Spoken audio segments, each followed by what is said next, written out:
So welcome. If you've not been here before, I'll just explain what we do.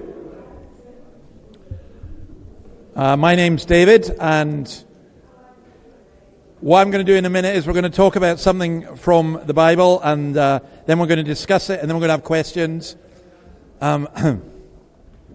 You are welcome to sit at any table you want. Obviously, if it's full, fine. As I came in, I saw that this was stuck on the door, something that was happening here. So I'll just let you know what it says we're doing. This is apparently the Temple of Flow. That's what we are. It's a conscious dance and connection experience. So Jacques will be leading us in contemporary dance at some point. I always knew there's a reason he's got the moustache. There is an elixir bar. There is ecstatic dance. So that's for all the charismatics here. There's sacred lotus. That's for the Buddhists. There's a ceremony. There's space to connect. And only the last bit is true. This is a sound journey. And that is sound in the sense of we're sticking to the Bible and this rubbish can go in the bin.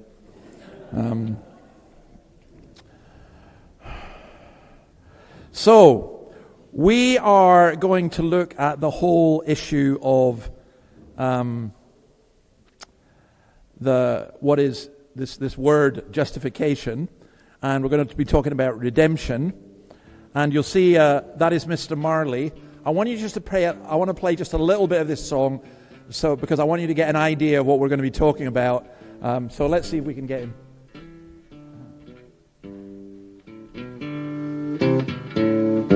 Old pirates, yes, they rabbi, sold I to the merchant ships. Minutes after they took I from the bottomless pit, but my hand was made strong by the hand of the Almighty. We forward in this generation triumphantly. Won't you help to sing these songs of freedom? 'Cause all I ever have, redemption songs, redemption songs. Emancipate yourselves from mental slavery. None but ourselves can free our minds. Have no fear for atomic energy, 'cause none of them can stop the time. How long shall they kill our prophets while we stand aside and look? Some say it's just a part of it. We've got to fulfill the book. Won't you help to sing? Okay, we'll leave him there. What frustrates me about that is he's singing about redemption and then says we can free ourselves from mental slavery. How? If you're mentally enslaved, how do you free yourself? It's impossible. You know, and there's so many things. Bob Marley, he belonged to this Rastafarian group, which they thought they were one of the tribes of Israel, and they believed that redemption could come through Jesus Christ.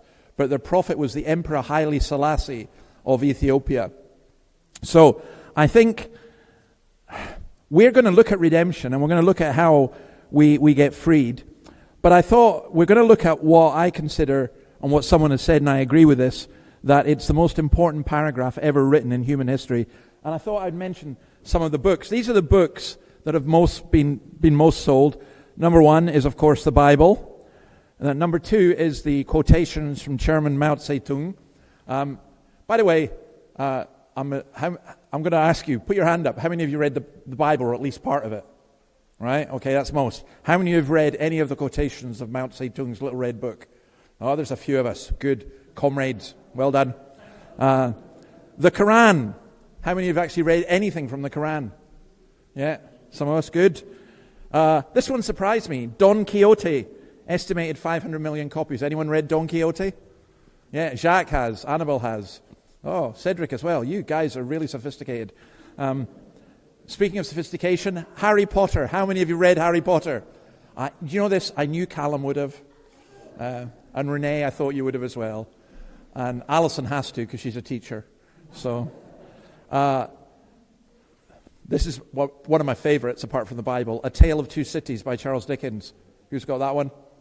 That's on my bingo card. Okay. This, the absolute best, Lord of the Rings by Tolkien.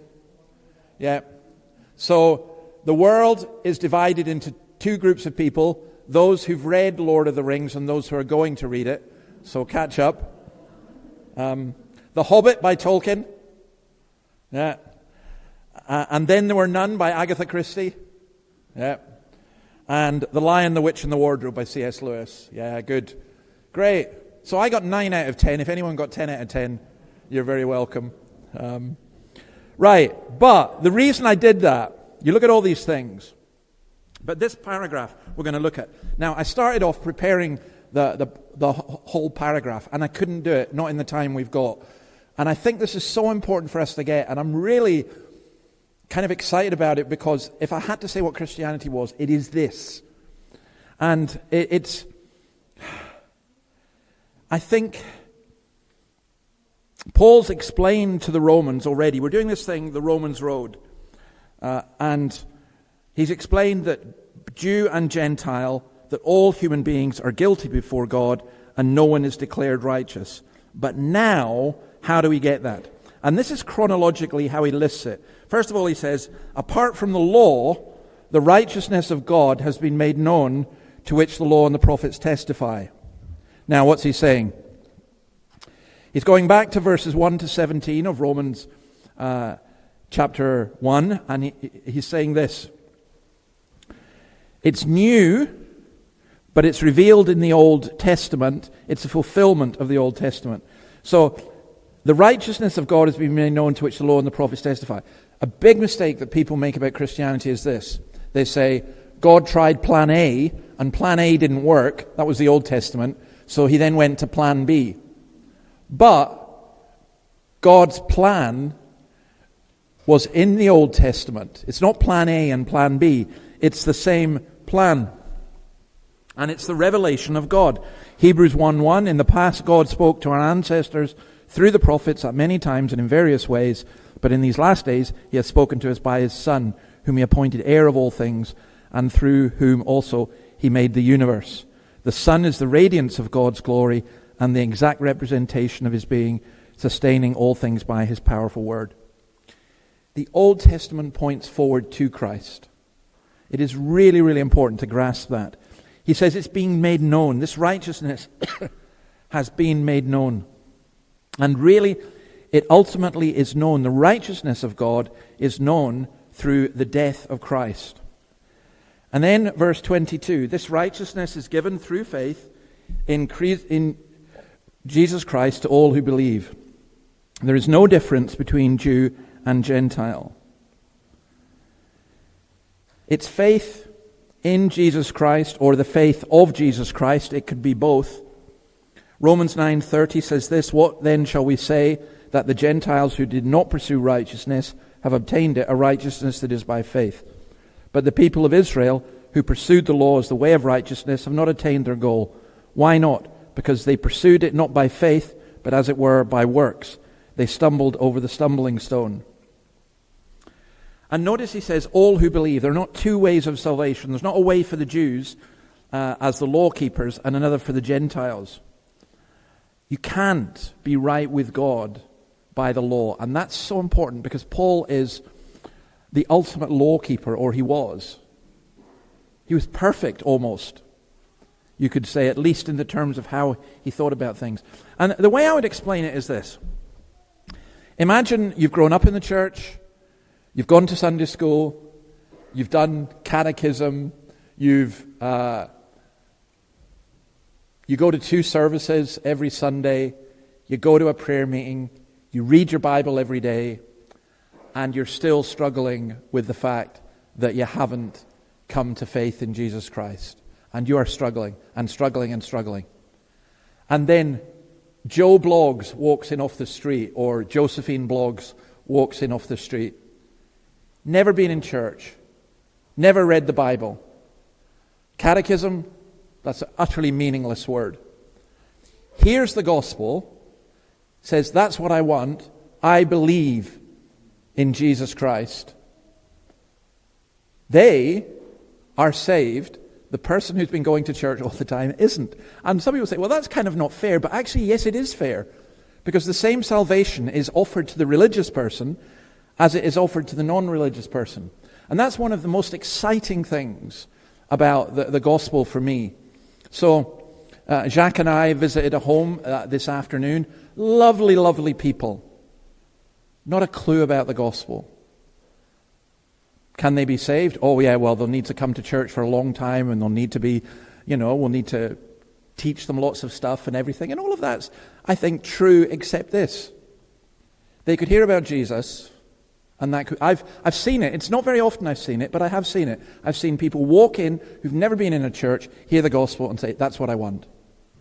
That's who I've been looking for.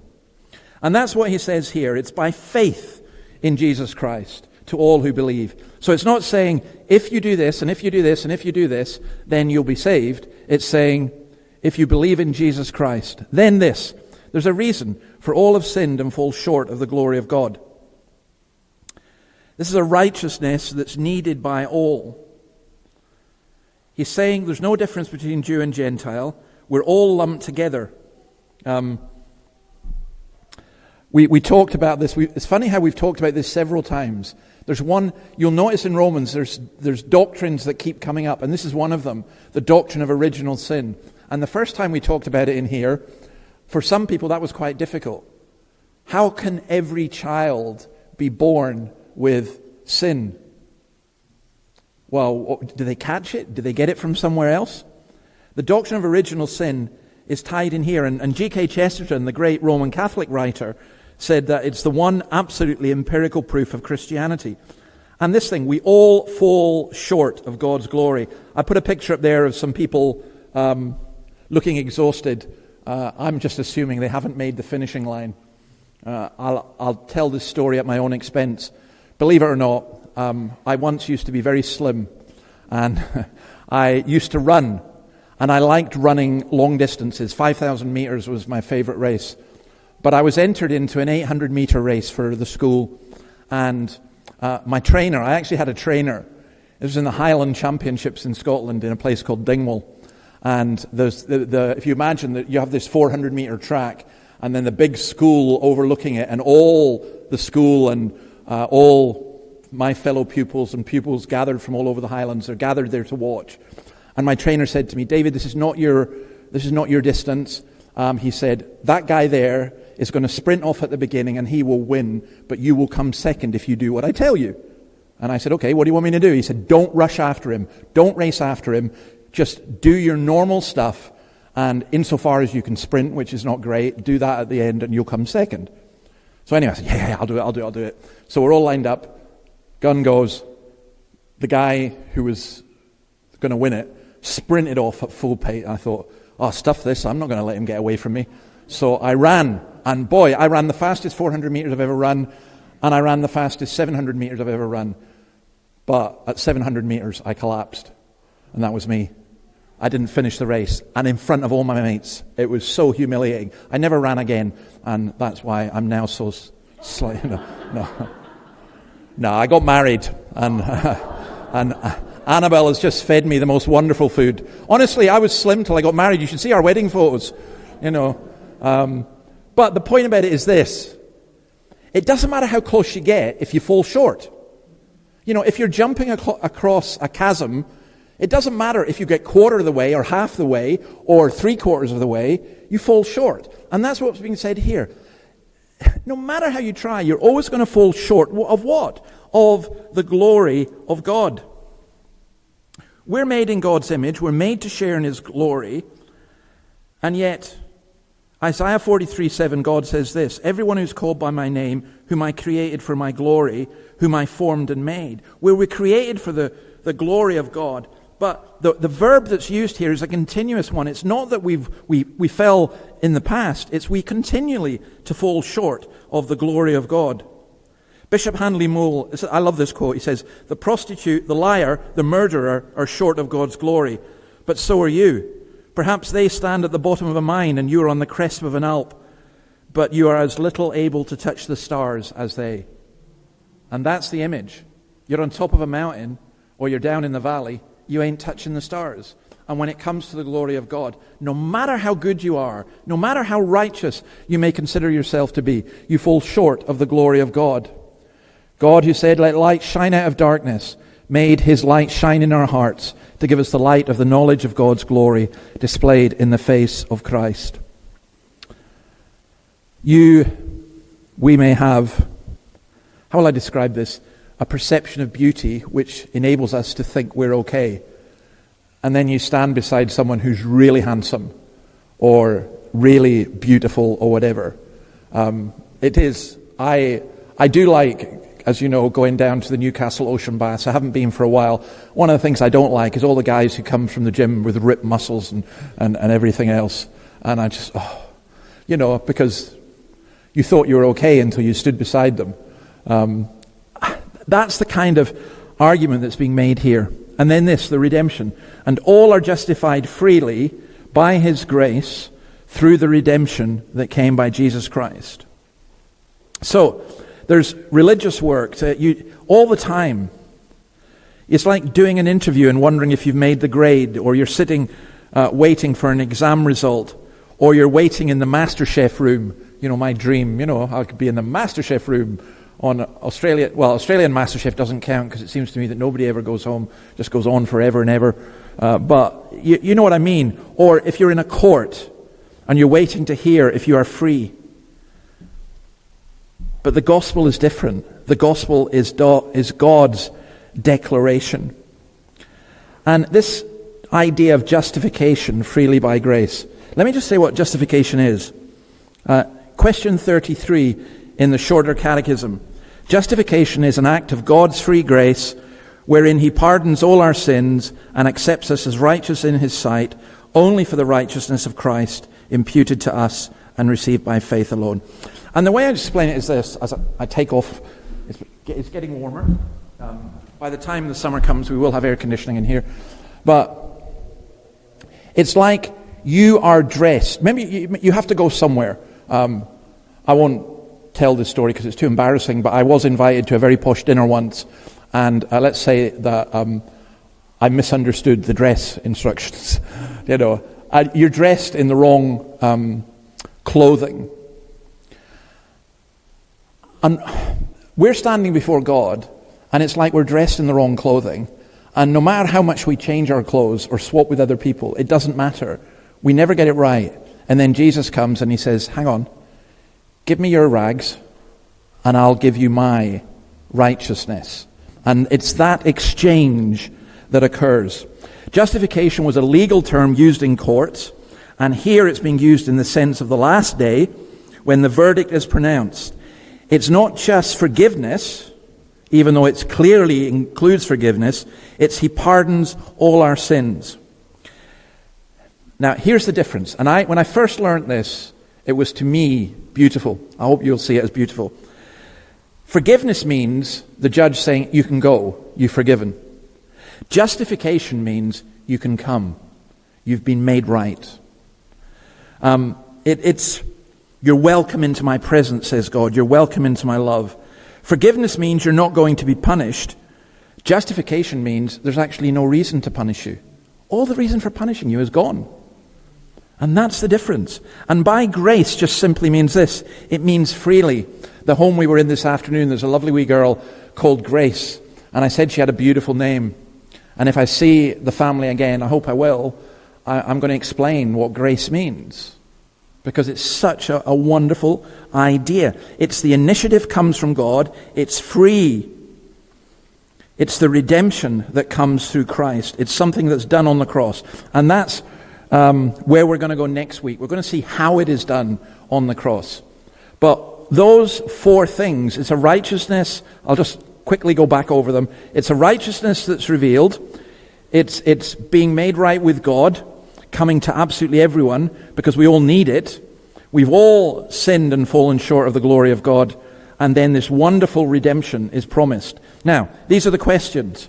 The first one's a fairly light one. What's the reading that's had the most impact on your life?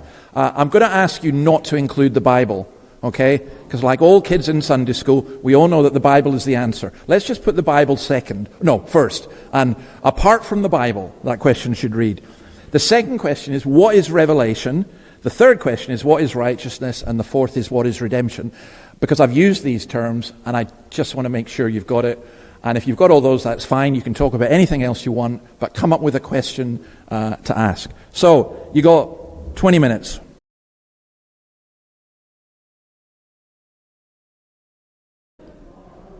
Noah, we'll make a start, and this time we'll go right to the back to your dad's table. You go to that one first, okay? That's easy for you. So, a question or a comment, that's fine. Okay. David. Hi. I think we're still discussing on exactly what the question will be, but I think we did have one that came up. Deciphering or discerning your own desire for what you want to do in a certain situation as opposed to what God might want you to do. Yeah. That's basically the sum of one of the questions. But apart from that, we had a good discussion through what is revelation, and I kind of felt like a cheap way of answering all the questions would be Jesus, in a sense, like he is. Yes, but you see, then that is the cheap way of answering, because you then have to say, how is Jesus revealed? Yeah. And for a non-Christian saying, well, the answer is Jesus. Well, what? Yeah. So what? Yeah. How do we know? And the revelation in that is. We were discussing at our table, it's the creation. We saw that already in Romans. See, this is why it's Romans steps. So the revelation is the creation, plus also that God has given us through the Scriptures. But your first question about the difference between our will and God's will, sometimes they can overlap. And the only way we know what God's will is through the Scriptures. So, for example, to take an extreme case, I have known a man who said, it's God's will that I should leave my wife and go and marry somebody else. Well, no, it's not. No matter what you feel, it's not. And on the other hand, I've seen Christians who far too easily conflate, our will with God's will. And sometimes God's will is hard to know. So what we have to do is we have to come to His Word and we pray. We seek guidance and so on. And as we saw, if you were here this morning, we saw how Paul had to work out, what do I do? Do I go to Jerusalem or do I go to Rome? And he had to work that out. And sometimes, to be honest, we don't know. We just don't know what God's will is in the sense of for a particular circumstance. I'll give you the most obvious example. A young man might say, is it God's will that I marry this girl? Well, what you want? Flashing lights, an engagement ring to fall from the heavens? I mean, how does it work? It's very... You have to think about these things, pray about these things, and work these things out. But God's clear, revealed will is in Scripture. His will that is not revealed, Deuteronomy says that the things revealed belong to us and to our children, but the secret things belong to the Lord our God. And we don't know. So, Noah, can you go to the table there? That one, over there. Oh, Callum, go for it. Quick one. Sorry, just to annoy you, David. Right. Sorry. In terms of question number 3, I'm just going to put the question back. What is righteousness? Because from memory, Paul last week said, no one is truly righteous. Yeah. So, am I right in saying that effectively Jesus is the only one who is righteous? He effectively sets the bar. We can only strive to attain that. Is that correct? Yes. So that is correct. You've answered your own question. The righteousness... Oh, you're learning. the righteousness is being right with God. And that's a standard of absolute perfection, which none of us has. The only person who did. There is none good except God alone. And when Jesus claimed to be good, he was claiming to be God. So there is goodness within us. You know, when you do a kind act for me, which you do all the time, then that's a goodness. You know, it's a nice thing. It's a good thing. But no, we none of us are perfectly good. Right, Noah, let's go to this table. This one here. Yep. There you go. Thank you. Yes, in respect of question number 2, which says, what is revelation? Our line of thought is, what is the basis of believing that the Bible is a divine revelation? Okay, wow. What is the basis of believing it? Wow. I'm trying to think how I can give a short answer to it. If you had a copy of the Westminster Confession of Faith, it would explain it, I think, actually much better than me. But just simply this. What I would say is, we take the Bible as Jesus did, so that's the Hebrew Old Testament scriptures, and then as it was given to us through the apostles.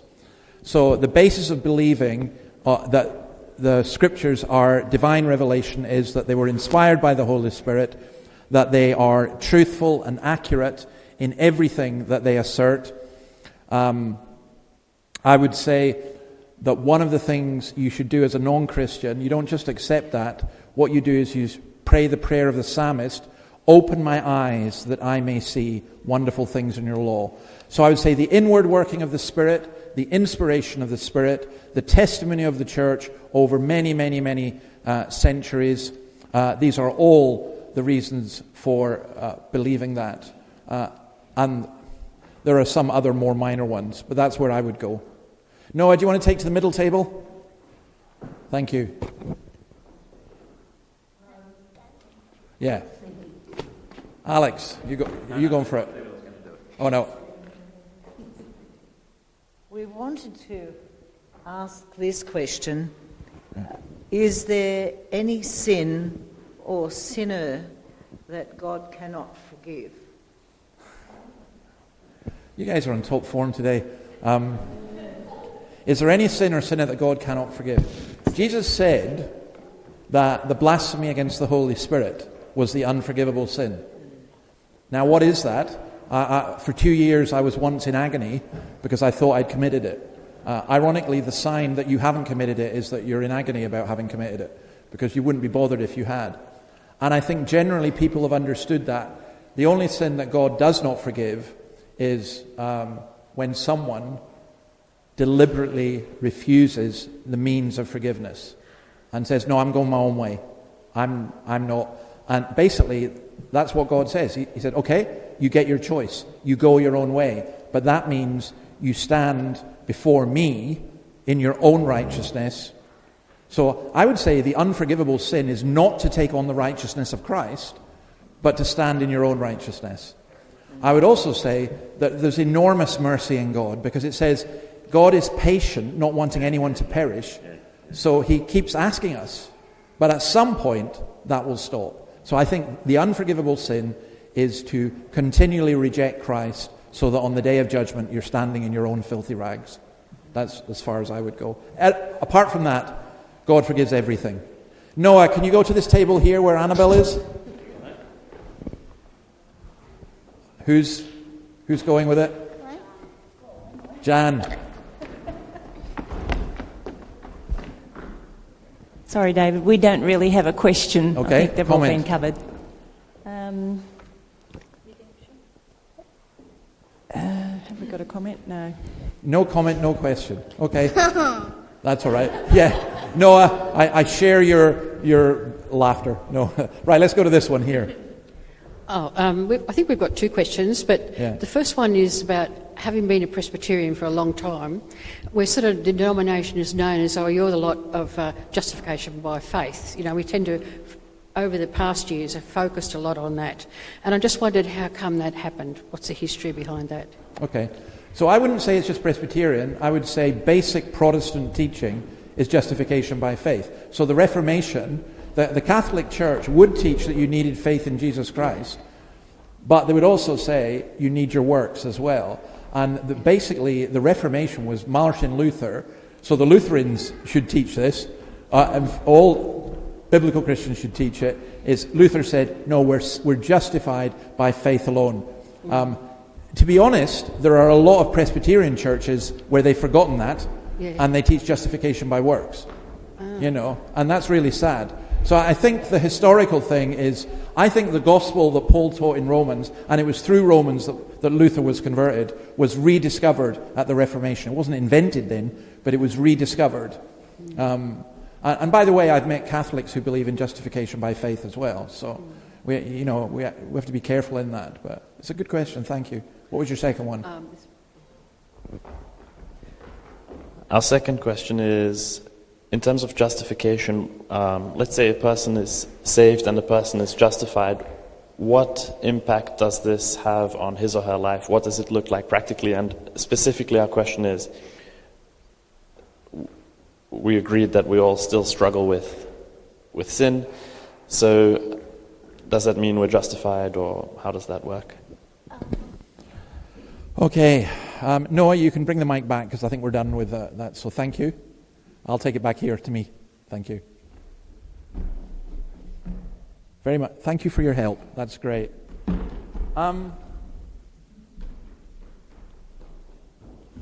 What does it feel like? My chains fell off, my heart was free, I rose, went forth, and followed thee. So it's to be redeemed, it's to be set free. Why do then some Christians struggle? We often struggle because, as we'll come to in Romans 7, so Paul anticipates all these questions. The good that we want to do, that we do not do. The evil that we do not want to do, that we keep on doing. Who's going to rescue me from this body of death? We've got this constant battle going on between our old self and our new self. But I would also say this, that sometimes some of us are Christians who the prison gates have been opened and we refuse to walk out. And that's a big mistake. I think to realize, if you understand justification and you know that you've been forgiven, that transforms your life. I think a lot of us understand it in our heads, but we don't feel it in our hearts. That's how I'd put it. Okay, let me just finish with a couple of things. The redemption through his blood. We're going to look at that next week, how we get this redemption. But we discussed at our table, redemption is the slave being brought back, the slave being set free.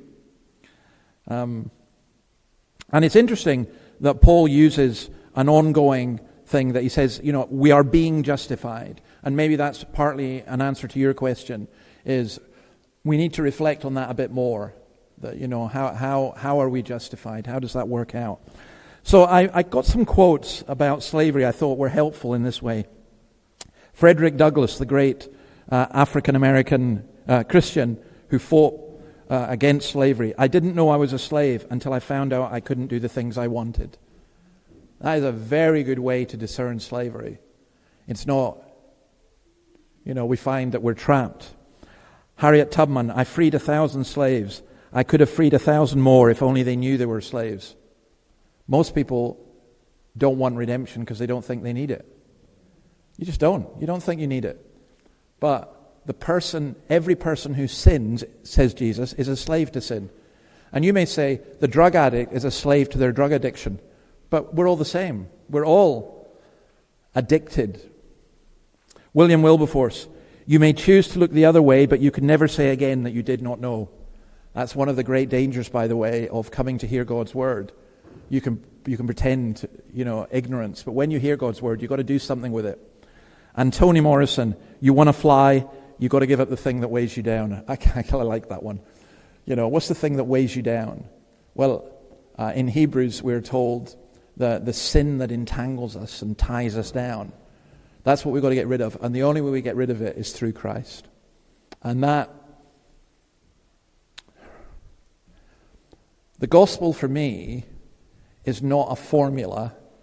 It's something that's incredibly beautiful. And I see so many people burdened and so many people enslaved. And I myself am conscious of those things in my own life. And it's only the good news of Christ that can set us free. So we'll see more about that next week. Let me pray, and then you can head away home. Lord, we thank you for this beautiful truth. We thank you that we are redeemed by your blood, that we are justified freely by your grace. We know that we've fallen short, and we continue to fall short, and yet you bring us up, you lift us up.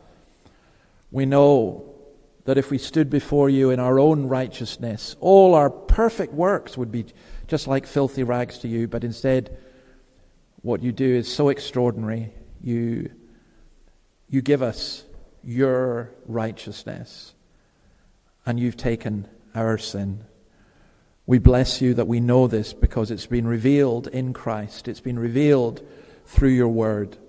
And may, oh God, we plead this, may it be revealed in our hearts.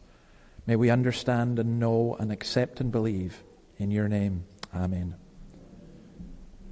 Amen, folks. That is the first time ever that we've done the 5 o'clock, that we finished exactly at 6. I want a gold star.